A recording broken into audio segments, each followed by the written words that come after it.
உடையார் பாகம் 1 அத்தியாயம் 15. உடையார் ஸ்ரீ ராஜராஜ தேவரின் இரண்டாவது மகளான மாதேவடிகள் வசிக்கின்ற பௌத்த மடாலயம்.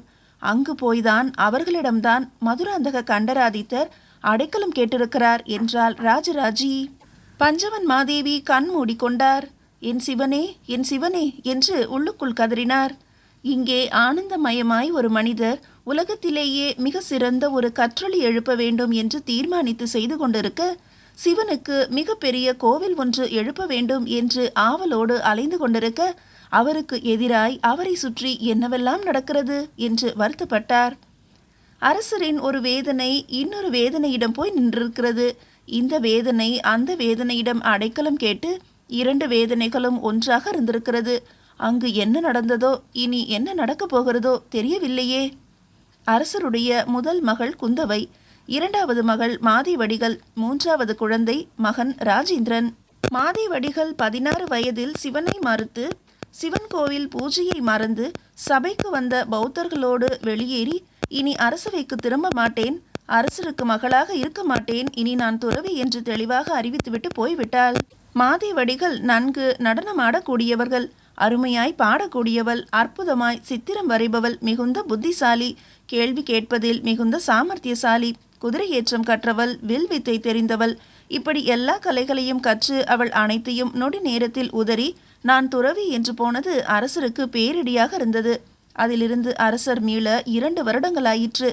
இவ்வாறு தன் 2வது மகள் பெயர் மாற்றிக்கொண்டு மாதேவடிகள் என்று தன்னை அழைத்து கொண்டு பௌத்த மதத்தை தழுவியதை உடையார் ஸ்ரீ ராஜராஜ தேவர் குடும்பத்தார் எவராலும் பொறுத்து கொள்ள முடியவில்லை. எல்லோரும் சீறி எழ அரசர் மட்டும் கை உயர்த்தி, என்னுடைய ஆட்சியில் யாருக்கு எந்த மதம் பிடிக்கிறதோ அந்த மதத்தை அவர்கள் பின்பற்றலாம். இந்த ஊரில் உள்ளவர்களாக இருந்தாலும் சரி, என் உறவினர்களாக இருந்தாலும் சரி, எனக்கு நெருங்கிய சொந்தமாக இருந்தாலும் சரி, அவர்களுக்கு மதம் மாற பூரண உரிமை உண்டு. எனவே என் மகள் அவளுக்கு விருப்பமான மதத்தை தேர்ந்தெடுத்து கொள்ளலாம். அவள் மறுபடியும் மனம் மாறி இந்த வீட்டிற்கு வந்தாலும் 2 கை விரித்து அவளை வரவேற்க நான் தயாராக இருக்கிறேன். மக்கள் தேசத்திற்கு எதிராக திரும்பினால் மட்டுமே நான் பகைவனாக மாறுவேன். இந்த தேசத்திற்கு எந்த இடையூறும் செய்யாத வகையில் மதம் மாறினாலும் சரி, இனம் மாறி திருமணம் செய்து கொண்டாலும் சரி, எனக்கு ஆட்சேபனை இல்லை என்று அரச சபையில் உரக்க அறிவித்தார். மதம் மாறிய மாதேவடிகளுக்கு சீர் செனத்தி செய்வது போல நிரம்ப பொருட்கள் கொடுத்து பசுக்களும் ஆடுகளும் துணிமணிகளும் பொற்கழஞ்சுகளும் கொடுத்து அனுப்பி கௌரவித்தார். ஆனால் இதைவிட கொடுமையான விஷயம் அதற்கு முன்பு நடந்தது. சைவ சமயத்தையே உயிராக கருதி திருவல்லம் என்கிற கிராமத்திலேயே தங்கி அங்குள்ள மிகப்பெரிய சிவன் கோவிலை பராமரித்து வந்த மதுராந்தக கண்டராதித்தர் திடீரென்று காணாமல் போனது அவருக்கு பேரதிர்ச்சியாக இருந்தது.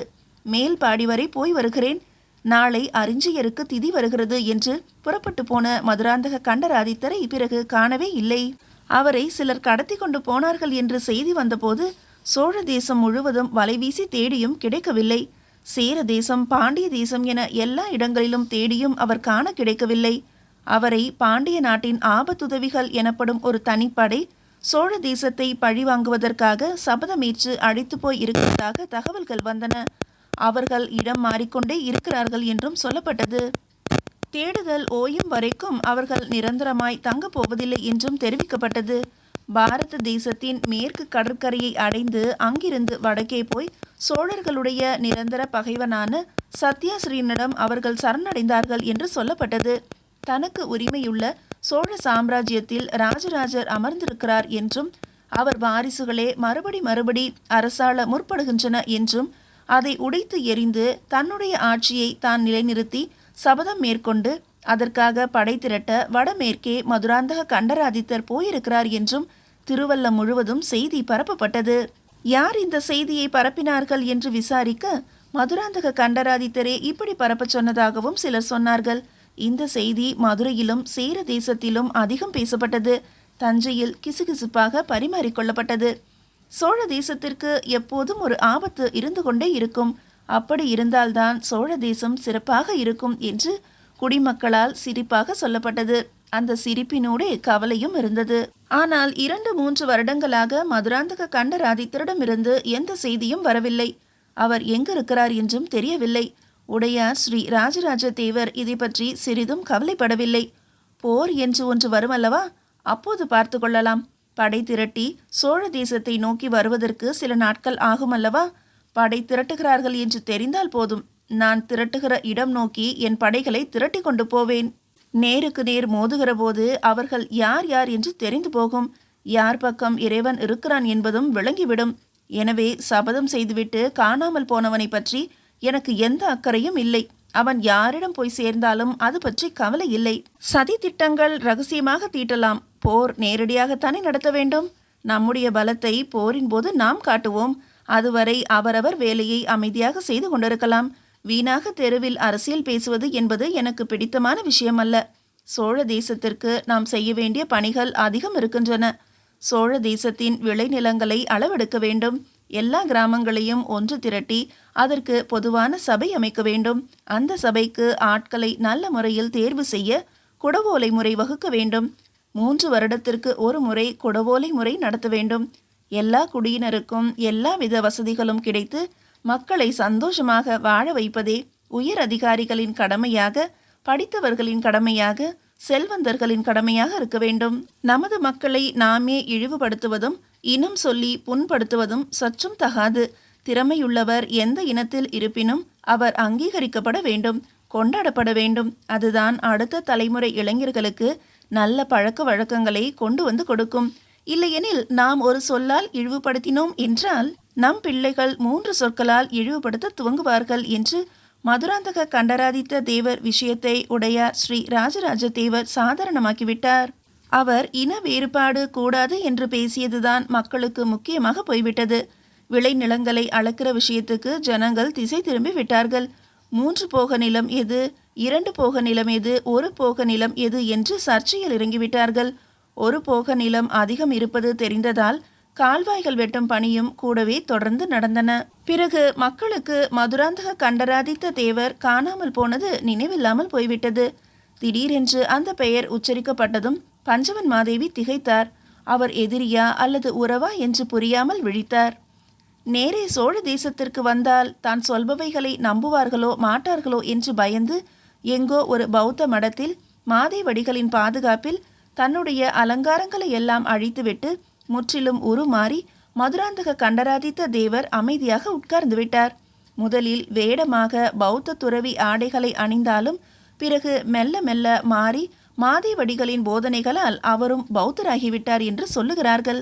அவர் பௌத்தரானாலும் உடையார் ஸ்ரீ ராஜராஜ தேவர் இந்த யுகத்தின் மனிதர், சோழ தேசத்தின் நல்முத்து. எனவே அவருக்கு தீங்கு இழைக்கப்படுவதை நான் சகிக்க மாட்டேன் என்று தெளிவாக சொல்லி ஓலை எழுதியிருக்கிறார். அந்த ஓலை மும்முடி சோழ பல்லவராயனிடம் கிடைத்தது. பல்லவராயன் அதை ராஜேந்திரருக்கு சொல்லி ராஜேந்திரர் உடனடியாக அந்த தகவலை உங்களிடம் சொல்லச் சொன்னார். தன்னை தேட வேண்டாம் என்றும் அப்படி தேடினால் அது எதிரிகளுக்கு உதவியாக போய்விடும் என்றும் மதுராந்தக கண்டராதித்த தேவர் எழுதியிருக்கிறார். இந்த ஓலையை வைத்துக்கொண்டு இந்த அபிச்சார ஹோம விஷயத்தை நம்புவதா வேண்டாமா என்று ராஜேந்திரருக்கு தெரியவில்லை. எனவேதான் இந்த செய்தி உங்களுக்கு வந்தது. நீங்கள் இதை உடனடியாக கருவூர் தேவரிடம் சொல்ல வேண்டும் என்பது அவருடைய விருப்பம். இதனால் எந்த தவறும் நேர்ந்துவிடக்கூடாது என்பதும் அவருடைய எண்ணம். இவையே தங்களுக்கு சொல்லுமாறு எனக்கு சொல்லப்பட்ட தகவல்கள். அனைத்தையும் தெரிவித்துவிட்டேன். ராஜராஜி கையெடுத்து கும்பிட்டாள். உள்ளே போகலாம் வா சொல்லிவிட்டு பஞ்சவன் மாதேவி எழுந்து உள்ளே போனார். ராஜராஜிக்கும் மற்றவர்களுக்கும் தங்குவதற்கு இடம் ஒதுக்கி கொடுத்தார். அனைவருக்கும் மாற்றுடைகள் தரச் சொன்னார். மெல்ல மேல் தளத்திற்கு படி ஏறினார். மரத்தாலான படிகளை கடந்து மேல்தளம் நடந்து போய் வளைந்த பிறகு ஈசான்ய மூலையில் இருக்கும் பெரிய அறையின் கதவை மெல்ல மூடினார். அந்த அறை 2ஆக பிரிக்கப்பட்டிருந்தது. நடுவில் கனமான மரத்தடுப்பு போடப்பட்டிருந்தது. அந்த மரத்தடுப்பு தெற்கு பார்த்த சாளரங்களை கொண்டிருந்தது. மீதியை அடுத்த அத்தியாயத்தில் காணலாம். அத்தியாயம் 16. அந்த மரத்தடுப்பை தாண்டி அவர் உள்ளே போக பெரிய கட்டிலில் பஞ்சனைகள் இருக்க உடையார் ஸ்ரீ ராஜராஜ தேவர் தலைக்கு திண்டு வைத்து கால் அகட்டி படுத்திருந்தார். அவர் மார்பின் மீது ஒரு மெல்லிய துணி மட்டும் போர்த்தப்பட்டிருந்தது. கழுத்தில் அரசனாகும்போது அணிந்த மாணிக்க பதக்கம் இருந்தது. கேயூரங்களையும் கங்கணங்களையும் கழற்றி வைத்திருந்தார். காது குண்டலங்களில் வைரங்கள் மின்னின. அவர் மூச்சு சீராக ஏறி இறங்கி கொண்டிருந்தது. பஞ்சவன் மாதேவி மெல்ல அவருக்கு அருகே போய் அமர்ந்து கொண்டு அவரையே உற்று பார்த்தார். அரசு என்பது எவ்வளவு கொடுமையான விஷயம்! ஒரு மன்னனுக்கு என்னவெல்லாம் பிரச்சனைகள் வருகின்றன. அவனை அந்த பதவியிலிருந்து விலக்க வைக்க எத்தனை பேர் எத்தனை விதமாக முயற்சி செய்கிறார்கள். ஆனால் அத்தனையையும் மீறி இந்த மனிதர் மெல்ல மெல்ல முன்னேறி கொண்டிருக்கிறார். தான் என்ன செய்ய வேண்டும் என்று ஆசைப்பட்டாரோ அந்த ஆசையிலிருந்து சிறிதளவும் பிசகாமல் நடத்தி கொண்டிருக்கிறார். இவர் ஆசைகள் எல்லாம் மிக பெரிய ஆசைகளாக இருக்கின்றன, பிரம்மாண்டமாக இருக்கின்றன. 4 பனை உயரத்துக்கு கோயில் கட்ட வேண்டும் என்று இவர் சொல்லி 15 வருடங்கள் ஆகிவிட்டன. திரும்ப திரும்ப எவரை சந்தித்தாலும் எங்கு சந்தித்தாலும் இந்த கோவில் பற்றிய பேச்சாகவே இவர் மனது திரும்பிவிட்டது. கோயில் தவிர வேறு எதுவும் செய்ய இவருக்கு எண்ணமே இல்லை என்பது போல தோன்றுகிறது. ஆனால் இத்தகைய ஒரு மனிதரை சோழ தேசத்தின் நாகரீகத்தை உச்சாணி கிளைக்கு கொண்டு போனவரை போய் பேய் பிசாசால் அழித்து விடலாம் என்று நினைக்கிறார்கள். படையெடுத்து வர முடியாத போது, வாள் உருவி நேருக்கு நேர் நிற்க முடியாத போது அவரின் முதுகுக்கு பின்னால் மந்திர வித்தைகள் செய்து அழித்து விடலாம் என்று கங்கணம் கட்டிக்கொண்டு அலைகிறார்கள். பஞ்சவன் மாதேவி அவருக்கு அருகே படுத்துக்கொண்டு மெல்ல உடையார் ஸ்ரீ ராஜராஜ தேவரின் நெஞ்சை நீவி கொடுத்தார். ராஜராஜருக்கு விழிப்பு ஏற்பட்டது. அவர் பஞ்சவன் மாதேவிக்கு அருகே நகர்ந்து படுத்து கைகளை வீசி அவர் மீது போட்டுக்கொண்டு இருக்கினார். முதுகு பக்கம் இருந்த கச்சையின் சுருக்கை பளிச்சென்று இழுத்து அவிழ்த்தார். தோள் பக்கம் சேர்த்து இறுக பிடித்து கொண்டார். பின்னி இறுகி அவர் கழுத்தில் முகம் புதைத்து அப்படியே தூங்கி போனார். அவர் ஆழ்ந்து தூங்கும் வரை பஞ்சவன் மாதேவி மெல்ல அவர் முதுகை வருடி கொண்டிருந்தார்.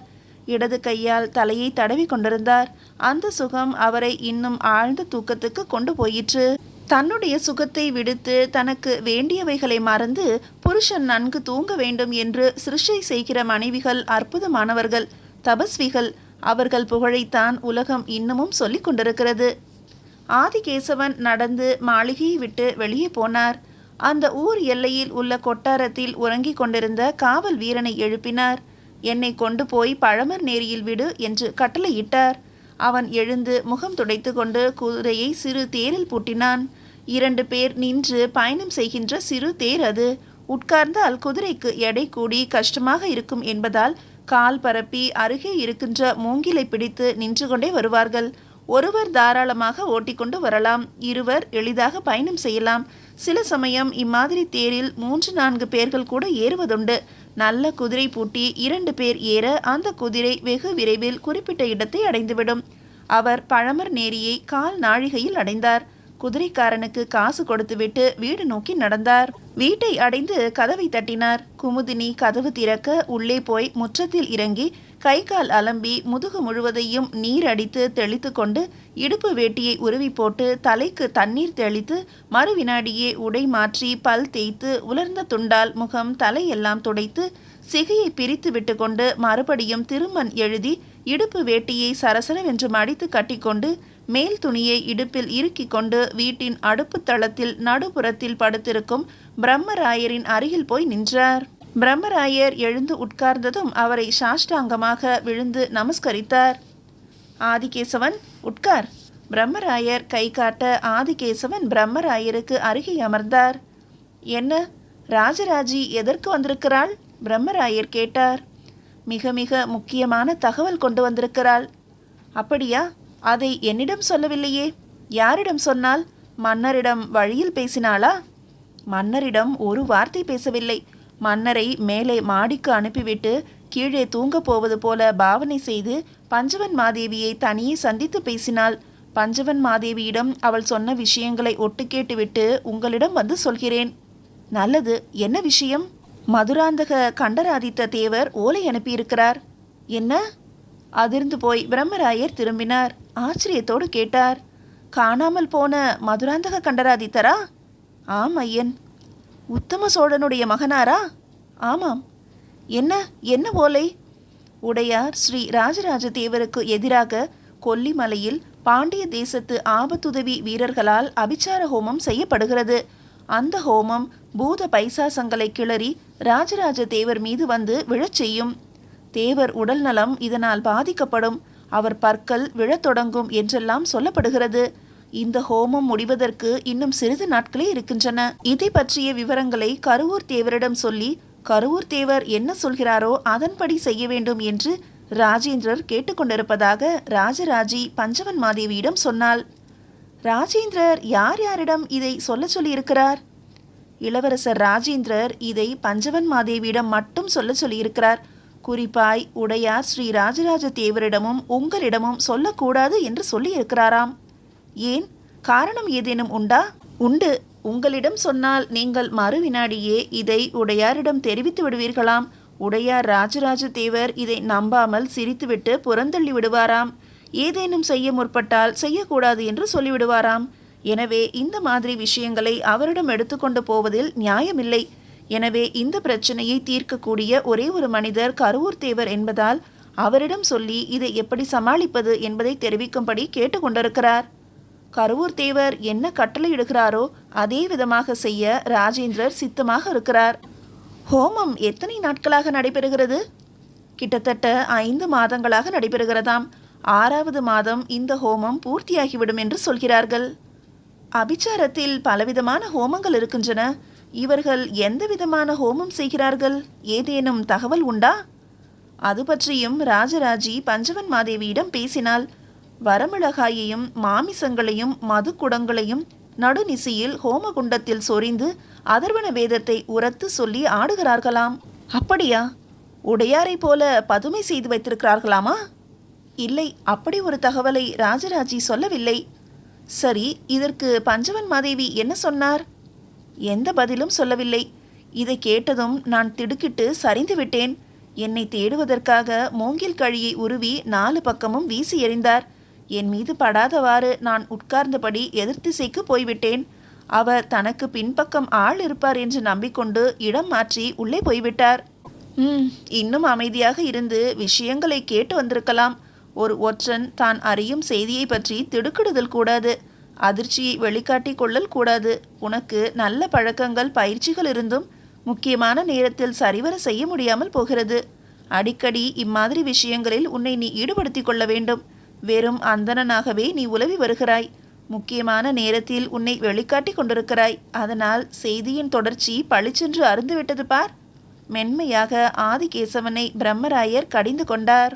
ஆதிகேசவன் பதில் பேசாதிருந்தார். ஆதிகேசவனுக்கு நேர் பின்னே நின்று குமுதினி சகலமும் கேட்டுக்கொண்டிருந்தாள். வேண்டுமானால் நான் உணவு வகைகளை எடுத்துக்கொண்டு பஞ்சவன் மாதேவியை போய் பார்த்துவிட்டு வரட்டுமா? குமுதினி கேட்டாள். செய்யலாம். உடனே செய்தால் அவருக்கு சந்தேகம் உண்டாகும். வேறு ஏதேனும் சரியான காரணம் கண்டுபிடிக்கலாம்.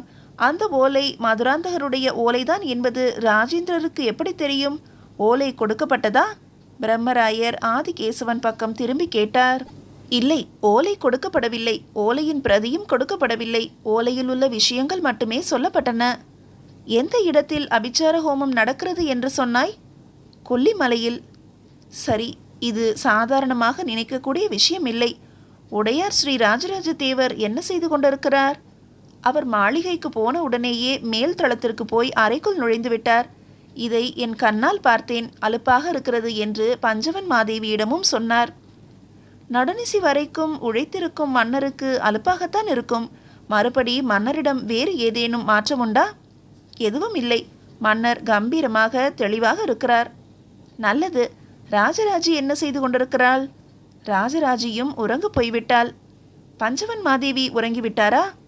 அவர் அரண்மனையின் மேல் தளத்திற்கு போய் அரசர் இருக்கின்ற அறைக்குள் நுழைவதையும் பார்த்துவிட்டுத்தான் வந்தேன். நல்லது. சகலரும் ஓய்வெடுக்கட்டும். நாம் கிளம்புவோம். பிரம்மராயர் அவசரமாக எங்கோ கிளம்புவதற்கு ஆயத்தமானார். ஆதிகேசவன் குழப்பமானார். மீதியை அடுத்த அத்தியாயத்தில் காணலாம். அத்தியாயம் 17. எங்கு போக வேண்டும்? ஆதிகேசவன் அதிர்ச்சியுடன் கேட்டார். வெளியே போய் கிராம அதிகாரியிடம் பேசி உனக்கு ஒரு குதிரை சம்பாதித்துக்கொள். நாம் இருவரும் குடந்தை நோக்கி போவோம். குமுதினி, நாளையோ நாளை மறுநாளோ பஞ்சவன் மாதேவியிடம் பேசி இந்த செய்தியை பற்றி மேற்கொண்டு ஏதேனும் தகவல் இருந்தால் விசாரித்து உடனடியாக ஒரு ஆள் மூலம் குடந்தைக்கு அனுப்ப வேண்டும். குடந்தையையும் அதை சுற்றியுள்ள பகுதிகளிலும் நாம் பயணம் செய்வோம். என்ன காரணம் என்று தெரிந்து கொள்ளலாமா? ஆதிகேசவன் மீண்டும் கேட்டார். கருவூர் தேவர் குடந்தைக்கு அருகே உள்ள கிராமத்தில் இருக்கிறார் என்று கேள்விப்பட்டிருக்கிறேன். ஒருவேளை அவர் உடையாளூரில் அவர் மாளிகையிலேயே தங்கி இருக்கலாம். அப்படி இருப்பின் அவரை நேரே பார்த்து பேசிவிட்டு வர வேண்டும். இந்த காரியம் அத்தனை முக்கியம் என்று நினைக்கிறீர்களா? முக்கியம்தான். அரசருக்கு ஆபத்து எனில் நாம் பரபரக்க வேண்டியது நம்முடைய கடமை. இது அரசருக்கு ஆபத்து தரும் என்று நினைக்கிறீர்களா? தெரியவில்லை ஆதிகேசவா. யார் செய்கிறார்கள், எவ்வளவு உக்கிரமாக செய்கிறார்கள் என்று புரியவில்லை. ஆனால் ஒரு விஷயம் ஆறுதலாக இருக்கிறது. அந்த ஆபத்துதவி படை வீரர்களிடமிருந்து மதுராந்தக கண்டராதித்த தேவர் தப்பித்து தகவல் அனுப்பியிருக்கிறார் என்பதே சந்தோஷமான விஷயமாக இருக்கிறது. அந்த சதி செயலில் அவர் இல்லை என்பதே கேட்பதற்கு நிம்மதியாக இருக்கிறது. இரத்த பந்தம் உள்ள உறவுகள் அபிச்சார ஹோமம் செய்தால் அது வேகமாக பலிக்கும். வெறும் எதிரிகள் செய்தால் சற்று தாமதமாகும். இது நடக்கும் என்றா நினைக்கிறீர்கள்? எனக்கு நம்பிக்கை இல்லை. உனக்கு புரியவில்லை ஆதிகேசவா. வேலை தெரிந்தவர்கள் இம்மாதிரி விஷயங்களை வெகு நிச்சயமாக செய்து முடித்து விடுவார்கள். நம் மன்னர் சிறந்த சிவபக்தராயிற்றே. அவருடைய பக்தியை மீறியும் அவரை இந்த விஷயங்கள் தாக்கக்கூடும். காபந்து செய்ய கருவூர் தேவர் போன்றவர்களால் மட்டும்தான் முடியும். யார் எங்கே செய்கிறார்கள் என்று தெரிந்து படையெடுத்து அழித்து விட்டால் என்ன? அது இன்னொரு வித்தை. அதற்கு முன்பு இதை கருவூர் தேவரிடம் போய் கேட்டுக்கொண்டு வந்து விடுவோம். நீங்கள் 1.5 நாழிகைதான் உறங்கி இருக்கிறீர்கள். அதற்குள் மறுபடியும் கண் விழித்து விட்டீர்கள். உங்கள் உடல் நலத்தை நீங்கள் பாதுகாக்க வேண்டாமா? பிரம்மராயரை பார்த்து குமுதினி பிரியமாக கேட்டாள். எப்போது அரசாங்க அதிகாரியாக பதவி ஏற்றேனோ அப்போதே நல்ல உணவும் நல்ல உறக்கமும் என்னை விட்டு நகர்ந்து விட்டன. மன்னர் என்பவர் உறங்காமல் தன்னுடைய கடமைகளை ஓடி ஆடி செய்கிற போது ஒரு அதிகாரி எப்படி உறங்க முடியும்? மன்னரை காப்பாற்ற வேண்டியது என்னுடைய வேலை. சோழ மக்களை காப்பாற்ற வேண்டியது எனது பொறுப்பு. இதை நான் சரிவர செய்துதான் ஆக வேண்டும். உறக்கமும் உணவும் எப்போதேனும் கிடைக்கும். அப்பொழுது அனுபவித்து கொள்ள வேண்டியதுதான். நான் சொன்ன விஷயத்தை மட்டும் ஞாபகம் வைத்துக்கொண்டு பஞ்சவன் மாதேவி இதை பற்றி என்ன முடிவு எடுக்கிறார், எங்கு ஆள் அனுப்புகிறார் என்பதை சரிவர தெரிந்து கொண்டு எனக்கு தெரிவிக்க வேண்டும். நான் கருவூர் தேவரிடம் போய் உட்கார்ந்திருக்க போகிறேன். அவராக பேச்சை ஆரம்பித்தால் விஷயம் சொல்ல போகிறேன். இதற்கு நடுவே பஞ்சவன் மாதேவியிடமிருந்து யாராவது வந்தால் அவரை மடக்கி என்னவென்று விசாரிக்கப் போகிறேன் என்று பிரம்மராயர் சொன்னார். ஐயனே, இன்னொரு கேள்வி. கேள் ஆதிகேசவா. இது உண்மைதானா என்று தெரிந்து கொள்வதற்கு நாம் யாரையேனும் கொல்லிமலைக்கு அனுப்பினால் என்ன? அதுவும் நடக்கும். நான் கொல்லிமலைக்கு போகட்டுமா? உனக்கு கொல்லிமலை பற்றி ஒன்றும் தெரியாது என்று நினைக்கிறேன் ஆதிகேசவா. அது மிக கடினமான மலை.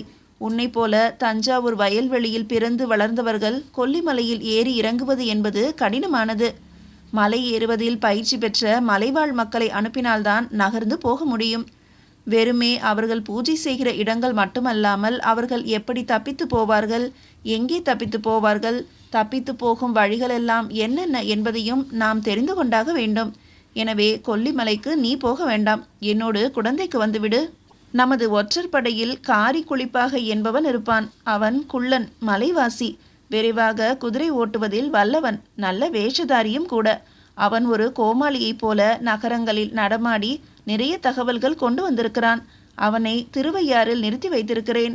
போகும்போது அவனுக்கு இந்த விஷயங்களை விளக்கமாக சொல்லி கொல்லிமலைக்கு 3 ஆட்களோடு அனுப்பி அங்கிருந்து அந்த ஆட்களிடம் தகவல்கள் அனுப்பி கொண்டே இருக்க வேண்டும் என்று தெரிவித்துவிட்டு பின்பு நாம் குடந்தையை நோக்கி பயணம் தொடர வேண்டும்.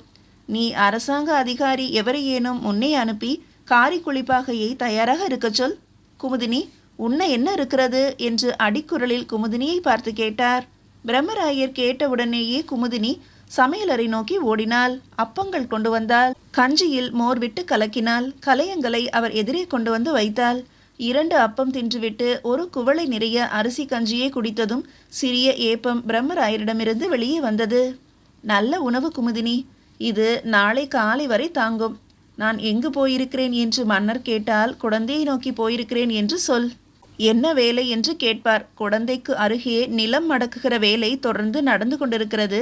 அந்த நிலம் மடக்குகிற வேலையை மேற்பார்வை பார்க்க போயிருக்கிறார் என்று அரசரிடம் தெரிவித்துவிடு. நான் குடந்தையில் அந்த வேலையையும் பார்க்க போகிறேன். எனவே நீ அரசரிடம் பொய் சொல்வது போல ஆகாது. அதனால் தயக்கமின்றி தைரியமாக அரசரிடம் பேசு. வேறு ஏதாவது வேண்டுமா குமுதினி? கை செலவுக்கு காசு இருக்கிறதா? ஆகா, நீங்கள் வருடா வருடம் கொடுத்து கொண்டிருக்கிற பொற்கழஞ்சுகளும் 200 கலம் நெல்லும் எங்களுக்கு போதுமானதாக இருக்கிறது. மிஞ்சியவற்றை நாங்கள் ஊர் மக்களுக்கு தானமாகவும் தருகிறோம். எங்கள் நிலங்களிலும் நல்ல விளைச்சல் இருக்கிறது. செல்வத்திற்கு குறைவே இல்லை. கருவூர் தேவரிடம் பேச நேரின் ஒரு சிறிய உதவி செய்ய வேண்டும். என்ன அது? எனக்கு பிள்ளை பேறு இல்லை. சோழ தேசத்திற்காகவும் உடையார் ஸ்ரீ ராஜராஜ தேவருக்காகவும் என் வாழ்க்கையை தத்தம் செய்து கொடுத்திருக்கிறேன். உங்கள் ஒற்றர் படையில் ஒரு முக்கியமான ஆளாக இருக்கிறேன். ஆனாலும் இது தாண்டி நான் ஒரு பெண், ஒருவருக்கு மனைவி. நான் தாயாக விரும்புவது தவறில்லை என்று நினைக்கிறேன். தயவு செய்து தாயாகும் பாக்கியத்தை நான் பெற வேண்டும் என்று கருவூர் தேவரை ஆசிர்வாதம் செய்ய சொல்லுங்கள். பழமர் நேரி குமுதினி என்றால் அவருக்கு தெரியும். 3 வேளை என் அகத்திலே அவர் உணவு உண்டிருக்கிறார். அவரோடு காவிரி கரையில் ஒரு நாள் முழுவதும் அலைந்திருக்கிறேன். நல்ல தாவரங்களை அவர் எனக்கு இனம் காட்டியிருக்கிறார். எனவே அவர் என்னை ஞாபகம் வைத்திருப்பார். தயவு செய்து குமுதினி பிள்ளை வரம் கேட்டாள் என்று தெரிவியுங்கள்.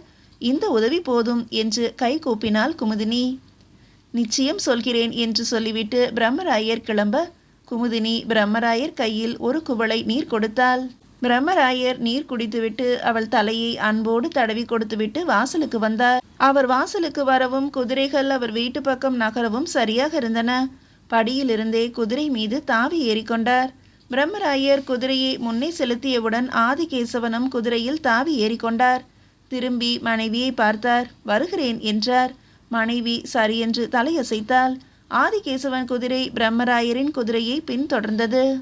ஆற்றில் தண்ணீர் போக்குவரத்து குறைந்திருந்தது. எதிர்ப்பக்கம் மாட்டு வண்டிகள் மெல்ல ஆற்றில் இறங்கி பழமர் நேரி கரையை நோக்கி நகர ஆரம்பித்திருந்தன. தீப்பந்த வெளிச்சத்தில் அவைகள் நகர்வது தெளிவாக தெரிந்தது. காத்திருக்க வேண்டுமா? ஆதிகேசவன் கேட்டதற்கு வேண்டாம் என்று சொல்லிவிட்டு குதிரையை திருவையாறு நோக்கி பிரம்மராயர் விரட்டினார். ஆதிகேசவன் பின்தொடர்ந்தார். அவர்கள் போவதை தேவரடியார் பெண்களோடு துணைக்கு வந்த வீரன் உற்று பார்த்து கொண்டிருந்தான். மீதியை அடுத்த அத்தியாயத்தில் காணலாம்.